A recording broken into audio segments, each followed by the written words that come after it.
Welcome back to the Deep Dive, the place where we take history's most chaotic cultural periods, sift through the evidence, and hopefully organize them into manageable, truly fascinating narratives for you. Okay, so let's unpack this. Our mission today is to dive into one of history's great cultural collisions, the literary and really linguistic landscape of England right after the Norman Conquest, 1066. This isn't just kings and battles, though. It's the story of a language, English, kind of fighting for its life. We're basically tracing how this imposition of French culture forced English to change, to adapt, and what came out the other side was this incredible, fertile synthesis. That's what we call Middle English. Right. The Norman Conquest, it's a convenient landmark, isn't it? Politically, socially, culturally. It definitely divides the old Anglo-Saxon world from this new Anglo-Norman one. But what's really fascinating, I think, is that while 1066 did immediately put a French-speaking ruling class in charge, a total shift at the very top, the development of English literature wasn't, an instant surrender. Not at all. We're looking at, what, 3 centuries? 3 centuries of conflict, borrowing, resistance, before English finally pulls everything together and gets back on top. So we're mapping out this gradual, almost tectonic shift, how the language of most people English slowly got the polish, the sophistication it needed to eventually push out French, the language of literature and the court, and how that long fight, those 300 years, really shaped the foundations of everything we read today. Okay, let's start right there, the immediate aftermath. William wins at Hastings, new bosses move in, and bam, the country is officially trilingual, isn't it? Here's where it gets really interesting for me. What was the situation on the ground for English, linguistically speaking, in those first crucial 100 years or so? Well, the immediate effect was this profound split, linguistically, socially, and it lasted for generations. The conquest basically made Anglo-French the language of the absolute top tier, the nobility, the big landowners, the administrators, and crucially for our topic, the language of literary patronage. If you wanted to write something serious, something secular, something, cultured, you generally wrote it in French. Okay, so French takes the top spot for secular stuff, but Latin didn't just disappear, right? Oh, absolutely not. Latin remained supreme. It was the international language of the church, of course, but also high learning, official records, anything meant to be permanent. So, serious history chronicles, official letters between kingdoms, scholarly texts, all that was still in Latin. And often written by the Norman clerics who were part of this new power structure. Right. So French for the courtly life, Latin for the serious intellectual and religious stuff, and English, the language that, 90% of the people actually spoke? English now shifting into what we call Middle English. It got pushed down the social ladder. Big time. It became the language of the home, the farm, the marketplace, the workshop, everyday life for most people. Yeah. And for well over 2 centuries, the literature written in English was, well, usually rougher, simpler, almost always didactic, teaching basic religious duties, simple morals, Bible stories. So written by lower clergy, maybe, for ordinary folk? Exactly. Aimed at instructing common people. It was Yeah. a functional language for writing, really, not a language of prestige or high art. It sounds like a language under serious political pressure. But the English that survived this wasn't the same as Old English, was it? It changed fundamentally. Can you walk us through how that happened? Because this seems core. What did English lose? And maybe more importantly, what did it gain? This is probably the biggest long-term impact. Old English, Anglo-Saxon, was what linguists call a highly inflected language. Meaning grammar was shown by word endings, like Latin or modern German. You know how the ending of a noun tells you if it's the subject or object? Right. So word order isn't as fixed. Exactly. It's more flexible. But under pressure from Norman French, and actually Scandinavian influence too from earlier Viking settlement, that complex system of Old English endings just collapsed. Well, maybe not collapsed entirely, but it got simplified so much it almost disappeared. Wow. So English basically lost its grammatical armor. How did it cope? What was the fix? It compensated by becoming what we call an analytic language, meaning it relies much more heavily on strict word order to make sense. Subject, verb, object, like we have now. Precisely. We rely on the position of words in the sentence, not their endings, to show meaning. This actually gave Middle English a different kind of flexibility, maybe even speed, compared to Old English. And at the same time, you get this absolute flood of French vocabulary pouring in. How much are we talking? Estimates vary, but maybe up to 10,000 words, especially words related to things the Normans controlled or introduced. So law, government, cooking, high culture, military stuff. Think justice, parliament, court, mutton, beef, chivalry. Ah, so all the words for the fancy stuff, the ruling class life. That's a good way to put it. English kept the basic structure, the core everyday words, house, man, go, eat. But French provided this huge overlay of more sophisticated vocabulary, especially for abstract ideas and aristocratic life. That distinction feels really key. Structure from English, fancy words from French. Exactly. And this French cultural dominance wasn't just happening in England, remember? As you said, the conquest plugged England directly into the biggest cultural phenomenon of the age. This amazing flowering of French continental culture. It was influencing all of Europe. So even without 1066, French influence would have arrived eventually. Oh, almost certainly. But the conquest made it happen faster, more forcibly. It brought French literary genres, metrical styles, ideals like courtliness, right into the heart of English society, institutionalized from the top down. And we can actually see that institutional grip in things like the legal system, right? Yeah. You mentioned that 1362 date as a turning point. Yes, that's a huge marker. Think about it. The official language used in the law courts remained Anglo-French all the way until 1362. 200 years after the conquest. Nearly 300. From 1066 to 1362. That's when the statute of pleading was passed, finally allowing English to be used in legal arguments and records. Wow, that really shows how deep the language of the conquerors went, right into the nuts and bolts of running the country. It absolutely does. The administrative and legal fabric was French for centuries. So if the tide didn't really start turning until the mid-14th century, what happened then? Why did English start making its comeback? Was it just a matter of time, or were there specific events? It wasn't just time, no. Several things came together, but the mid-14th century was pivotal. You had the Black Death starting around 1349. The plague. Yeah. How did that affect language? Dramatically. It hit the clergy and the urban, often French-speaking elites really hard. They lived in closer quarters, had tighter social networks. The huge loss of life led to massive labor shortages. Suddenly, the English-speaking peasant class and the artisans, the workers, they had more economic power. They were in demand. Ah, so they could demand better wages, maybe move into jobs previously held by French speakers. Exactly. As English speakers started filling roles in administration, in trade, even in the lower levels of the church, the sheer practical need to use English for business, for instruction, just became overwhelming. Combine that economic shift with a growing sense of English nationalism, driven partly by the ongoing wars with France, the 100 Years' War. Right, fighting the French probably made people feel more English. It certainly helped accelerate the comeback of the English language. Yeah. There was a rising sense of national identity tied to the vernacular. So the language started getting that polish, that ease previously associated only with French, because the people speaking it were finally moving up, demanding it be used in more formal, powerful settings. That's it. Precisely. And you see it reflected in official changes. The law courts switched to English in 1362, as we said, and maybe even more importantly for the future of literature. Schools started using English for instruction around 1349. By 1385, it was apparently the general custom. So by the 1380s, you've got a whole generation coming through who are actually educated in English. Writers, lawyers. Exactly. And that sets the stage for the final triumphant moment, the synthesis of all these influences. The native English tradition, the French sophistication, the Latin learning, all coming together in a respected vernacular language. And that moment really coincides perfectly with the work of Geoffrey Chaucer. He basically proved, beyond doubt, that English was ready for high art. It had finally won the linguistic battlefield. Okay, let's shift focus to the poetry, because the whole sound of English verse gets turned upside down in this period. Before 1066, you've got Beowulf-style poetry, that heavy, four-stress, alliterative line, very dramatic. After the conquest, we start hearing rhyme and counting syllables. It sounds completely different. What exactly did French poetry bring in that replaced the Old English way? The biggest change was metrical. It's a fundamental shift from a Germanic stress-based system to a Romance syllable-based system. The conquest really cemented the French import. The rhymed couplet became the new model. Explain the old system first, the Beowulf way. Okay, so Old English poetry typically had lines divided into two halves. Each half line usually had two strong stresses, and the two halves were linked together by alliteration matching consonant sounds at the beginning of stressed syllables. Right, like Ugarim and Ugariti Ugarville came, that kind of thing. Exactly. It creates a very powerful, emphatic, almost chant-like rhythm. Great for heroic epics, battles, grim pronouncements. French influence brought in something lighter, more flowing.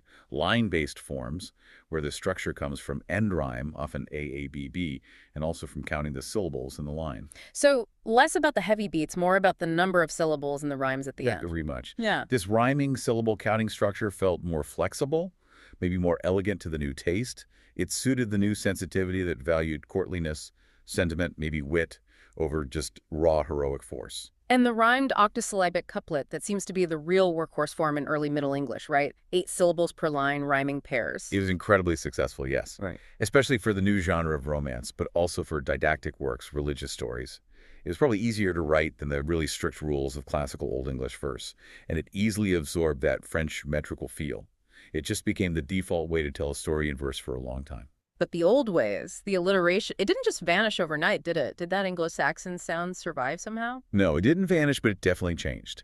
In the period right after the conquest, the alliterative verse that survived became, well, less technically precise in the classical form in Beowulf. It lost some of the strict rules about which consonants could alliterate, how many stresses were needed. It became more simply accentual, focusing on strong beats, maybe closer to a folk tradition. It survived, but in a rougher, simpler form for a while. And yet, around 1200, we get this really strange, almost defiant piece, the Ormulum.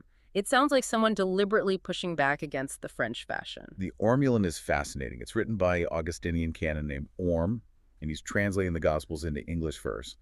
But he completely rejects rhyme. Absolutely refuses it. He was obsessed with purity, linguistic, and metrical precision.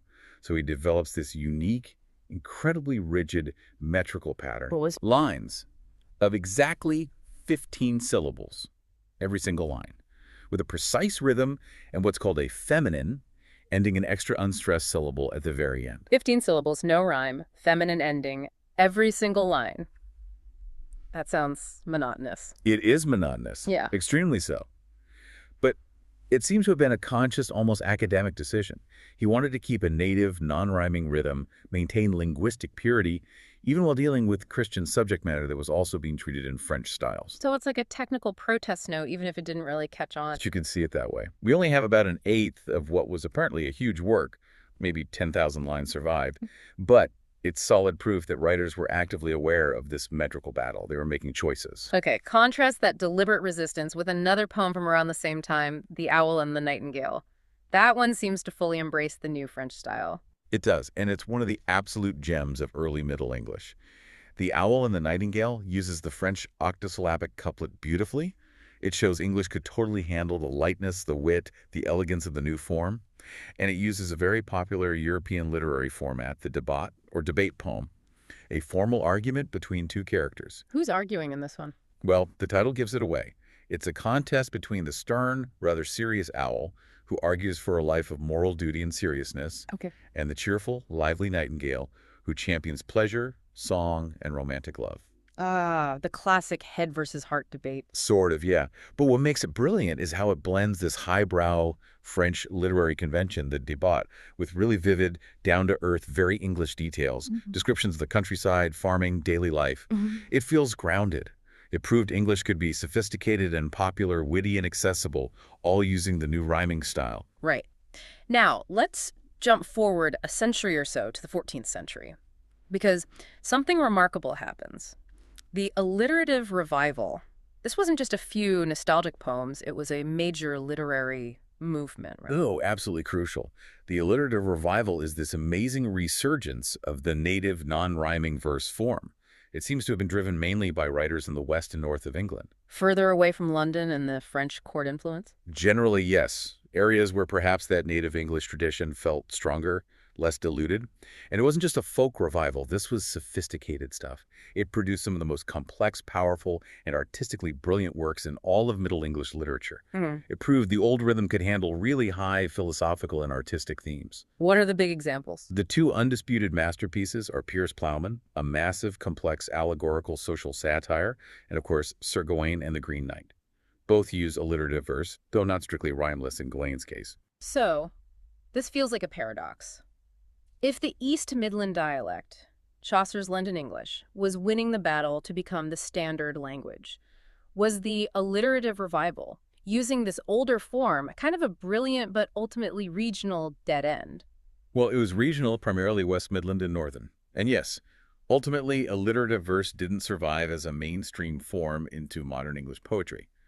But calling it a dead end really undersells its power at the time. It demonstrated the sheer vigor and potential of the native English rhythm when it wasn't trying to copy French meter. It forced the London literary world to recognize the depth of the native tradition. I mean, the fact that Sir Gawain, arguably the peak of medieval English romance, uses this archaic form tells you it had serious prestige, at least among certain patrons and audiences. It wasn't just nostalgia. Okay, good point. And before we completely leave verse forms, we should probably mention the sheer scale of something like Cursor Mundi from the late 13th century. What did that show? Cursor Mundi is just enormous 30,000 lines. It's basically a history of the world, from the creation right up to the Day of Judgment, all told in rhyming couplets. What it demonstrated was that Middle English poets, using the new rhyming style, had really mastered their craft. They could sustain a massive, complex, encyclopedic narrative with varied rhymes, good metrical control. It showed English verse had moved way beyond the simple, often clunky religious poems of the early period. It proved the language could handle huge, ambitious projects in that imported French style. Okay, so English writers have the tools rhyme, sometimes revived alliteration. Now they need subject matter, especially for this new popular genre, the romance. There's a famous framework for organizing all this material, right, from a French writer, Jean Baudel. He talked about the three matters. What were they? Yes, Jean Baudel, writing back in the late 12th century, noticed that the big narrative romances everyone loved tend to draw on three main pools of stories. It's a really useful way to think about the major themes sweeping across Europe. So first, he identified the matter of France. This stuff focused on the Emperor Charlemagne and his knights, his paladins figures like Roland. Okay, Charlemagne. Second, the matter of Britain.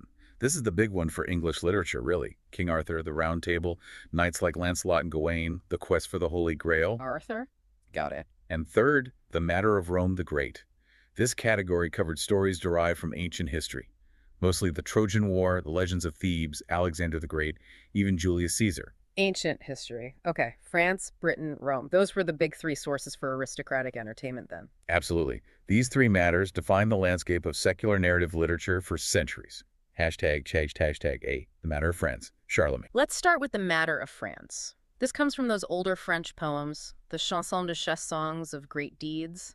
They often dealt with real historical stuff, like Roland fighting the Saracens at Roncesvalles. Pretty grim, heroic stuff.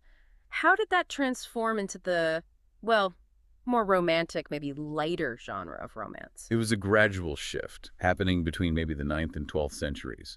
The story started moving away from just reporting supposed historical events, the grim struggle. They began adding more imagined details, focusing more on individual characters' feelings, loyalty dilemmas, maybe more magic or divine intervention.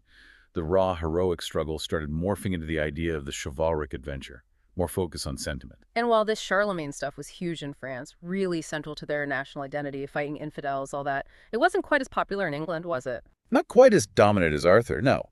English audiences seem to prefer the magic, the mystery, the individual quests of the Arthurian world. But the Charlemagne stories definitely existed in English. We have translations and adaptations. The oldest surviving English romance dealing directly with this matter is probably O'Toole from the 14th century.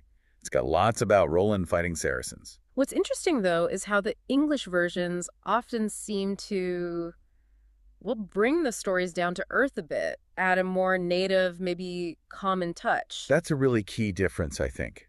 English writers adapting these French stories often felt freer to mix in elements from their own folk tales or focus on characters who weren't necessarily high nobility. They stripped away some of the super refined French courtliness. Can you give an example of that? Yeah, there's a great bit in an English Charlemagne romance called The Soden of Babylon. It includes this popular native English folktale element where Charlemagne, the great emperor, gets lost in a forest and is unknowingly taken in by a collier, a charcoal burner, a working man. And this collier, having no idea who his guest is completely unimpressed, treats him pretty roughly, very familiarly. Until the emperor's identity is revealed, it forces the emperor to interact with this loyal, strong, but socially unpolished subject. Huh. So the common man gets his moment. Exactly. And often in these English versions, characters like the collier might even end up being knighted for their sheer strength or native loyalty, not necessarily their courtly manners. It shows this English tendency to value maybe sturdy honesty over refined French conventions. Hashtag B, the matter of Britain. King Arthur. Okay, now for the big one, the matter of Britain and Arthur. This feels so fundamentally British, so English even. Yet the paradox is it first became a huge literary craze because of the French, right? Absolutely. It's a fascinating journey. The ultimate roots are probably in those Celtic legends from the Britons who were pushed west by the Anglo-Saxons, centuries before the Normans even showed up. But the key figure in bringing it all together was Geoffrey of Monmouth, writing in the 12th century. He gathered these Welsh and Breton legends and wove them into his Historia Regum Britanniae, History of the Kings of Britain. Critically, he wrote it in Latin. So Latin was the starting point for the unified story. For the coherent narrative, yes. But almost immediately, Geoffrey's Latin history was translated into French by a writer named Wace. His version, the Roman de Brood, basically established French as the language for telling Arthur's story for decades. And it was French writers, like the hugely influential Chrétien de Troyes, who then took that basic story and added many of the elements we now think of as essential Arthuriana, things like Lancelot's affair with Guinevere, the quest for the Holy Grail, the deep focus on courtly love. But the English did reclaim it eventually. You mentioned Layamon's Brut as a key moment. Yes, Layamon's Brut from the early 13th century is a landmark. It's massive, 15,000 lines, and it's firmly in English. It really established the full Arthurian story in the English vernacular for the first time. And what's so significant about Layamon is how he does it. He takes the subject matter from the French tradition, the Romance of Arthur, but he writes it using older native English poetic techniques. So lots of alliteration, like the old Anglo-Saxon style. Exactly. Heavy reliance on alliteration, a strong stress-based rhythm, and he largely avoids the fashionable French end rhymes. It's like he's deliberately saying, we can tell these grand European stories, but we can do it with our own powerful native sound. It's a fascinating blend. And the focus of the Arthurian stories themselves shifted the idea of heroism, didn't it, compared to Charlemagne? Definitely. The matter of France often focused on big collective conflicts, Christians versus infidels, loyalty to the emperor. The matter of Britain, especially as developed by the French and then adapted into English, increasingly focused on the individual struggles of the knights. Their moral dilemmas, their spiritual quests, they're navigating the complexities of chivalry and courtly love.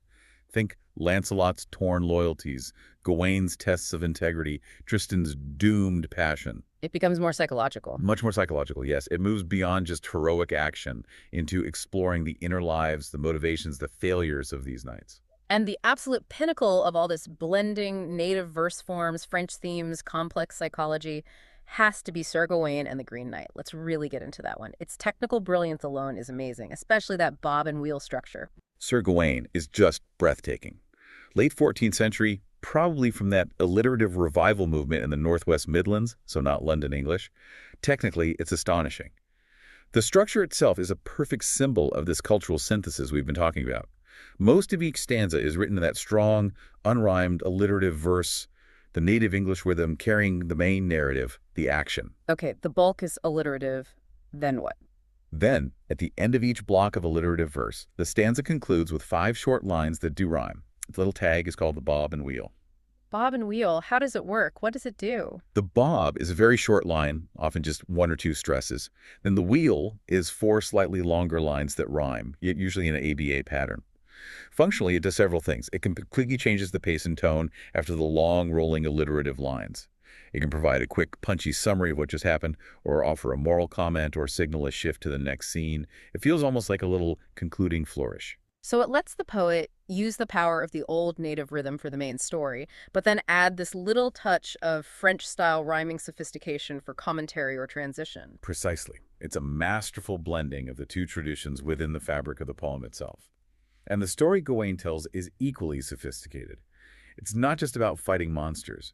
Gawain is tested on his courtesy, his honesty, his faith, his ability to navigate the incredibly tricky rules of courtly behavior and temptation. It's deeply psychological. He represents a kind of ideal knight then, combining different virtues. Absolutely. He's presented, especially in this poem, as the embodiment of chivalric perfection, blending that older Anglo-Saxon courage with Celtic mystery from the source material and the sophisticated French ideals of courtesy and grace. It's a complete package.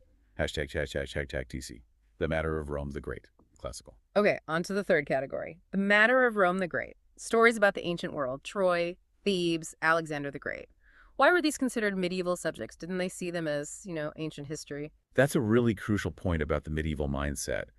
They didn't view figures like Achilles, Hector, or Julius Caesar as belonging to a completely separate, distant past the way we do. They practiced what we might call the medievalization of antiquity. Meaning they saw the ancients through their own medieval filter. Exactly.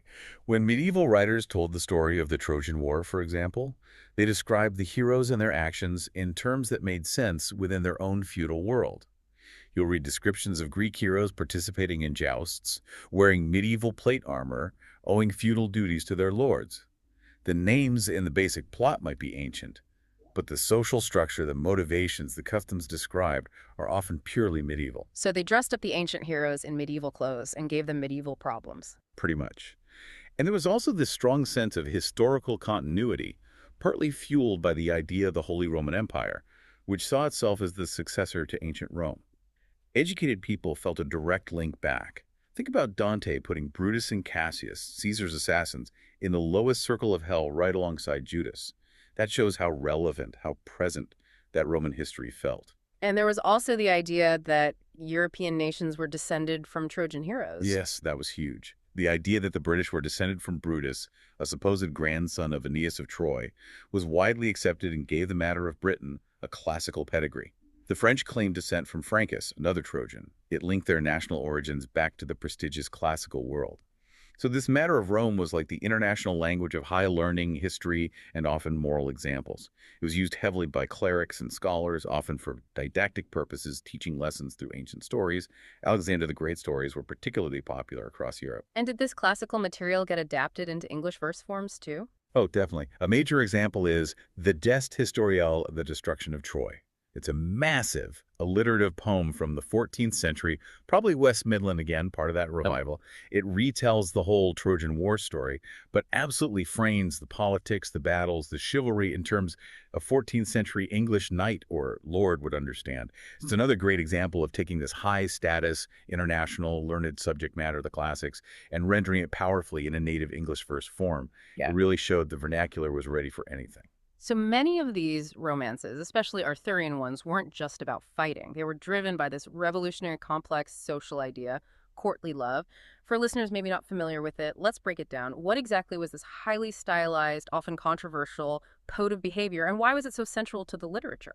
Courtly love is fascinating and, yeah, often misunderstood. It really originated down in Provence, southern France, with the troubadour poets in the 1100s. They got refined and popularized by the trouvères in northern France. At its art, it was a very stylized code that modeled the relationship between a lover and his beloved on the relationship between a vassal and his feudal lord. So love as feudal service. Exactly. Love was defined as an act of service. Utter devotion, obedience, loyalty from the lover, usually a knight, to his chosen lady. Key features included the lover behaving as a humble vassal, the lady being his liege lady, often socially superior, and almost always married to someone else. Ah, the married part. That's crucial, isn't it? Absolutely crucial. The lover had to strive to be worthy of her favor, earn her grace through heroic deeds, displays of virtue, absolute loyalty, and, importantly, secrecy. The whole relationship was meant to be ennobling, elevating for the knight. And the real complication, the thing that often confuses us today, is that this idealized love was seen as fundamentally incompatible with actual marriage. Why was that? Because marriage, especially for the aristocracy in the Middle Ages, was almost entirely a practical arrangement. It was a contract. About land, alliances. Precisely. It was governed by law, economics, family strategy. It was about consolidating property, ensuring legitimate heirs to inherit titles and land, thanks to primogeniture, forging political alliances, things like romantic passion, emotional connection, personal choice. They were generally considered completely irrelevant to the legal contract of marriage. So real love, this intense, elevating, courtly kind, had to exist outside that practical, legal framework. That was the theory, yes. Oh. True, refined love was seen as something freely given, demanding spiritual and emotional commitment, separate from the worldly business of marriage contracts. This often meant the object of devotion, the lady, was married frequently to the knight's own lord. Which adds that layer of danger, secrecy, and potential adultery. Exactly. That forbidden element was often part of the code's intensity, signifying this was a higher, more rarefied devotion, completely distinct from everyday domestic life or legal obligation. So this complex code wasn't just literary fantasy. It actually functioned as a kind of social training ground for the nobility, especially younger knights. I think it definitely did. It provided a framework for behavior, channeling the energies and ambitions of young men, often landless knights dependent on their lord's favor. By emphasizing courtesy, refinement, controlled emotion, complex social maneuvering, it helped define what it meant to be courtly, civilized. It provided rules for interaction between the sexes in a very hierarchical, often martial society. And it elevated the status of women, in a way. In a very specific way, yes. The lady in the courtly love scenario held immense power over her devotee. This idealized view of womanhood gained a kind of parallel legitimacy from the hugely popular cult of the Virgin Mary. How did devotion to Mary connect to courtly love? Well, the cult of the Virgin offered a powerful religious counter-narrative to the older theological view of woman as Eve, the temptress, the source of sin. Mary was the perfect, pure, compassionate, yet unattainable female figure. This provided poets and society with a model for channeling potentially physical desire into a more spiritualized, devoted service towards a noble lady.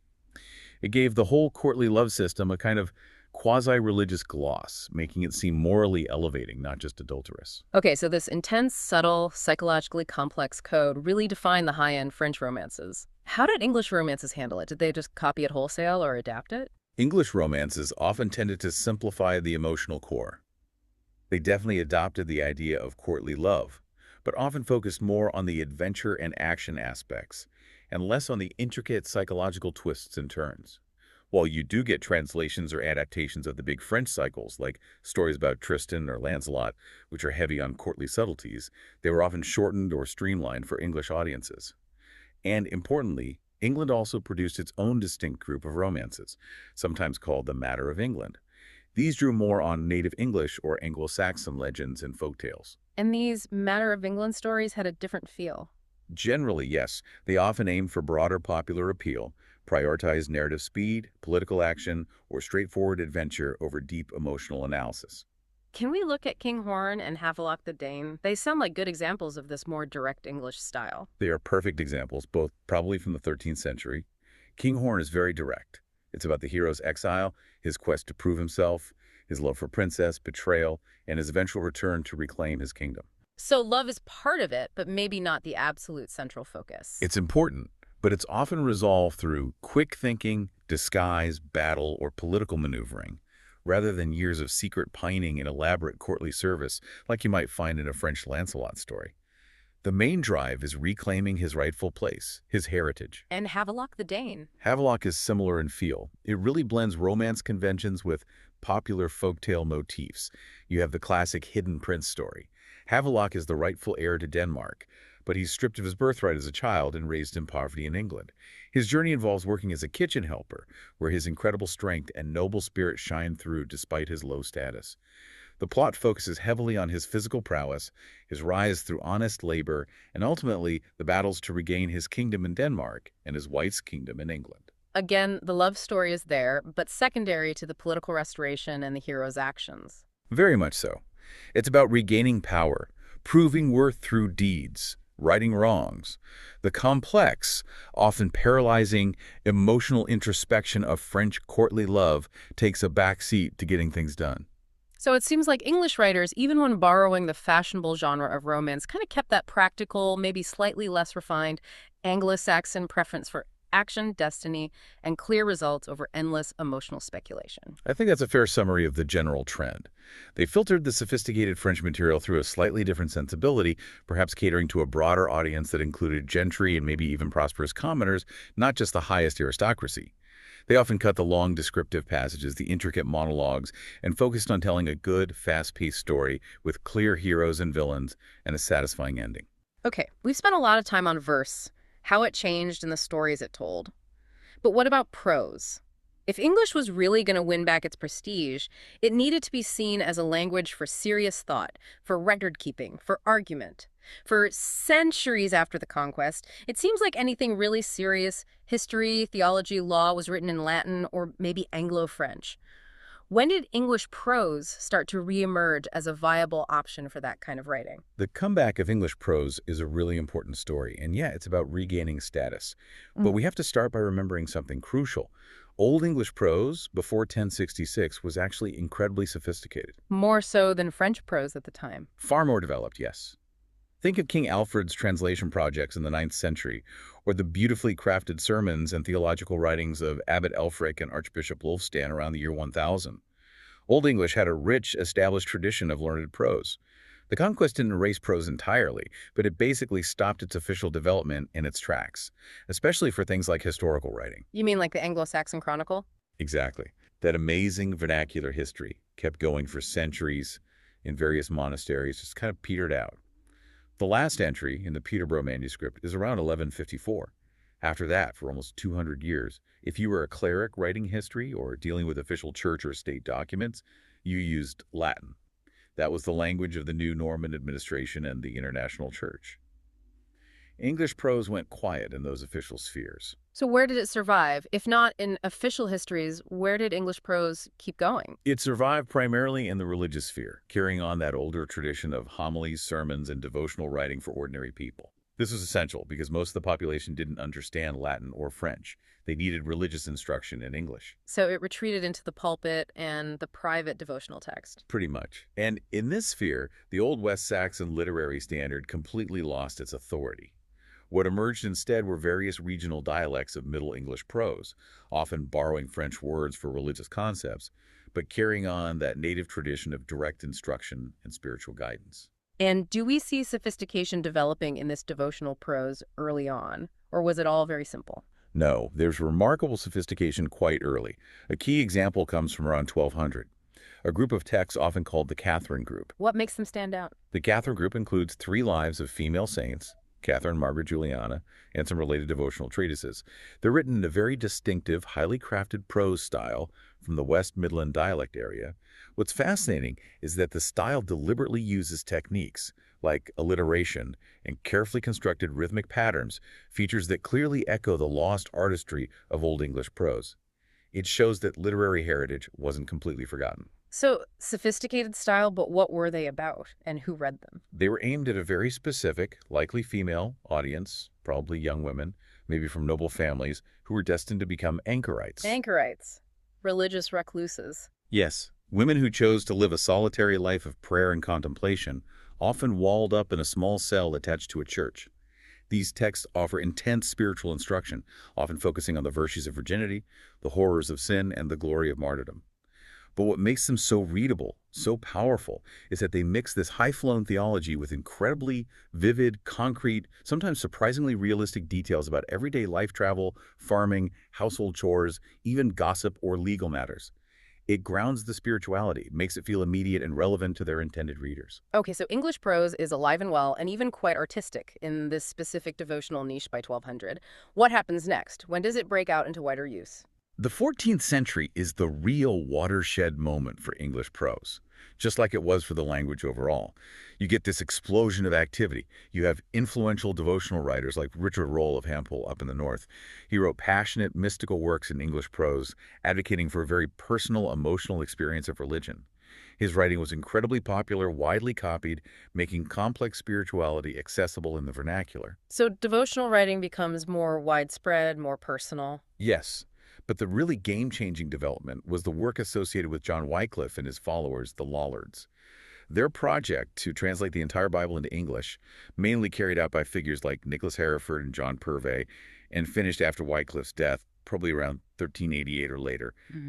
This was absolutely pivotal. Why was translating the Bible into English so radical? People had translated bits before, hadn't they? Bits, yes, but never the whole thing, and never with such a clear reformist agenda. Wycliffe and the Lollards believed Scripture should be directly accessible to everyone in their own language, challenging the Church's authority and its insistence on Latin as the sole sacred tongue. To argue for church reform, to challenge established doctrines, they needed English prose to be a powerful, precise tool for complex theological argument and, frankly, for controversial attacks on the church hierarchy. So the translation itself and all the accompanying Lollard tracts and sermons written in English, it forced the language to become capable of high-level debate. Absolutely. The sheer scale and intellectual ambition of the Wycliffite Bible Project gave an enormous boost to the prestige and perceived capability of English prose. It demonstrated, beyond any doubt, that English could handle the most complex, subtle, and important subject matter imaginable, the Word of God itself. It put English on a par with Latin, in a way. Okay, so English prose is now being used for everything from personal devotion to radical theology. But you mentioned regional dialects' role in the North, the Catherine group in the West Midlands. Which English was becoming the standard? This must have been confusing. It was confusing. Hmm. The Norman conquest had shattered the dominance of the Old West Saxon dialect, which had been the literary standard in Anglo-Saxon times. For centuries after 1066, there was no single standard Middle English.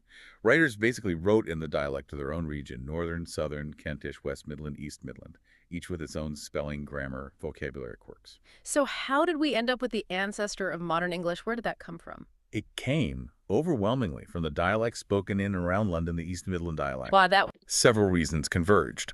London was increasingly the political, commercial, and legal center of the kingdom. The royal court, Parliament, the big trade guilds were all there. This gave the London dialect immense practical importance and prestige.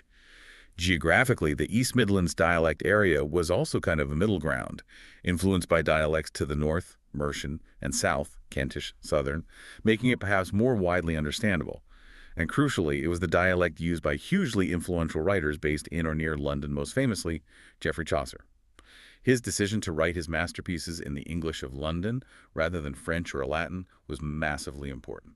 So the political and economic power of London combined with its position as a linguistic crossroads and the influence of writers like Chaucer. That's what made the East Midland dialect win out. Yeah. Exactly. By the end of the Middle English period, say by the mid-15th century, the East Midland dialect, particularly the London variety, had pretty much established itself as the basis for the emerging standard written English. It provided the foundation for the language that would eventually become modern English. It was the final victory in that long linguistic struggle that began back in 1066. Hashtag outro lower. So pulling all this together, what's the big takeaway? For me, Middle English literature is just this incredible story of adaptability. It shows a language under pressure, not just surviving, but actively taking on influences, synthesizing them, and coming out stronger. English didn't just passively absorb French culture. It wrestled with it, integrated its polish, combined it with Latin learning and its own native strength, and created something totally new and powerful. That synthesis really is the key legacy, I think. This blending allowed medieval writers to express a much wider range of human experience than the old heroic tradition alone could manage. You get the technical sophistication learned from French, the intellectual depth from Latin traditions, and the inherent vigor of the native Anglo-Saxon and Celtic roots, all coming together. It let them explore complex psychology, courtly manners, deep religious feeling, social satire, everything we see in Chaucer or Gawain or Langland. This process gave English the tools it needed to become, finally, the undisputed national language, capable of handling every aspect of life, from the farm right up to the royal court and the highest literature. And it's fascinating, too, connecting back to the matter of Rome, how the medieval mind didn't see the classical past as alien. They absorbed it, reinterpreted it through their own feudal lens, made it part of their history, their identity. That ability to integrate the past is so characteristic of the period. Okay, here's a final thought for you, our listener, to chew on. We talked about the matter of Britain, Arthur, growing out of legends from the Celts who were pushed aside by the Anglo-Saxons centuries before the Normans even arrived. Those Arthurian heroes representing sophisticated courtesy, complex emotion, chivalry, they essentially descend from the culture that lost the previous invasion. So how much of the culture that surrounds you today, the stories you love, maybe even political ideas you hold, might actually be a successful translation, an adaptation of a much older tradition, one that almost disappeared but managed to survive precisely because it was able to change and be re-expressed in a new linguistic or cultural form, something deep to dive into on your own.